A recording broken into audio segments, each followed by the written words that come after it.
ஓ முருகா! வெற்றிவேல் முருகா! வேலுண்டு வினையில்லை, மயிலுண்டு பயமில்லை. என் அன்பு தங்கமே, உன் துணையை பிரிந்து வாழ்ந்து வந்து கொண்டிருக்கின்றாய்.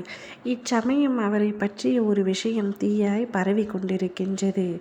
அப்படி என்ன விஷயம் என்பதை உன் அப்பா நான் உனக்கு சொல்கின்றேன். இதை முழுமையாக கேட்டுவிடு. உன் மனதில் எத்தனை கவலைகள் இருக்கின்றன, எத்தனை வலிகள், எத்தனை ஏமாற்றங்கள், துரோகங்கள் அனைத்தையும் கடந்து இப்பொழுது வாழ்க்கையில் யாரும் வேண்டாம் என்று தன்னந்தனியாக தவித்து கொண்டிருக்கின்றாய். துணையின் மீது உயிரையே வைத்திருந்தாய். ஆனால் சில செயல்கள் பிடிக்காத காரணத்தினால் மன வருத்தம் ஏற்பட்டு இப்பொழுது அவரை பிரிந்து இருக்கின்றாய்.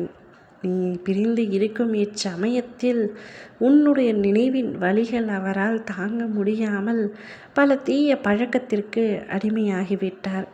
இது நாள் வரை சரியாகத்தானே இருந்தார். இப்படி என்ன இவ்வளவு தீய பழக்கத்திற்கு அடிமையாகிவிட்டார்?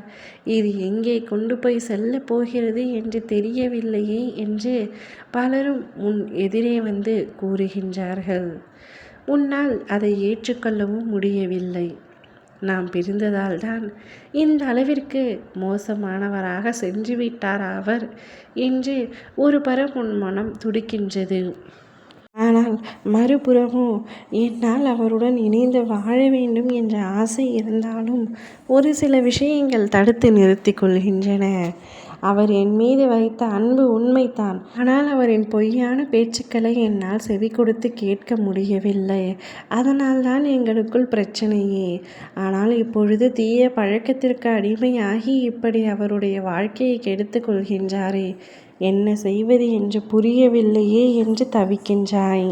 உன்னுடைய தவிப்புகள் அனைத்தும் எனக்கு புரிகின்றது தங்கமே. ஆனால் செய்த தவறுக்கான தண்டனையை அனுபவித்து கொண்டிருக்கும் பொழுது மீண்டும் மீண்டும் தவறு செய்வது மிகவும் மன்னிக்க முடியாத ஒரு குற்றமாகும். ஆனால் அதைத்தான் இப்பொழுது உன்னுடைய துணை செய்து கொண்டிருக்கின்றார். இப்பொழுதுதான் உனக்கு அவரை பற்றிய உண்மைகள் புரிகின்றது. நீ எவ்வளவு பெரிய முட்டாளாக அவரை நம்பி இருக்கின்றாய் என்ற உண்மை இப்பொழுதுதான் உனக்கு புரிகின்றது. அதை எண்ணும் பொழுது உன் மனமடையும் வேதனை எனக்கு தெரிகின்றது. கவலையை விடு. நீ எதை நினைத்தும் வருத்தப்படாதே. காலம் நிச்சயம் அனைத்தையும் மாற்றும். இனியும் உன் கண்ணீருக்கும் மன துயரத்திற்கும் இடம் இல்லை. என்று என் திருப்பாதத்தில் சரணடைந்தாயோ அன்றே உனக்கான விடியல் ஆரம்பமாகிவிட்டது. நிச்சயமாக உனக்கான நல்ல நிகழ்வுகள் உன் வாழ்க்கையில் நடக்கும். மகிழ்ச்சியான சந்திப்புகள் நிகழும். சில முயற்சிகள் செய்ய இருக்கின்றாய். அது நிச்சயமாக வெற்றியடையும். நல்ல எண்ணத்தோடு உன்னுடைய செயல்களை செய்ய தொடங்கு. நேர்மறை சக்தி உடனிருந்து உன்னை வழி நடத்தும். மனதில் புத்துணர்வு ஏற்படும். நீ உணர்ச்சி வசப்படாத வரை மன அமைதி நிச்சயமாக தொடரும். பிரபஞ்சத்தில் நீ நல்ல எண்ணங்களை பதிவு செய். வாழ்க்கைக்கு தேவையான பொருட்களை வாங்கி சேர்ப்பாய். இவ்வளவு நாட்களாக தள்ளி போட்ட விஷயத்தை கையில் எடுப்பாய். தேவையான உதவிகள் வந்து சேரும். முருகன் அருளால் எனக்கு அனைத்தும் கிடைக்கும் என்ற மன அமைதி கொள். ஓம் முருகா! வெற்றிவேல் முருகா!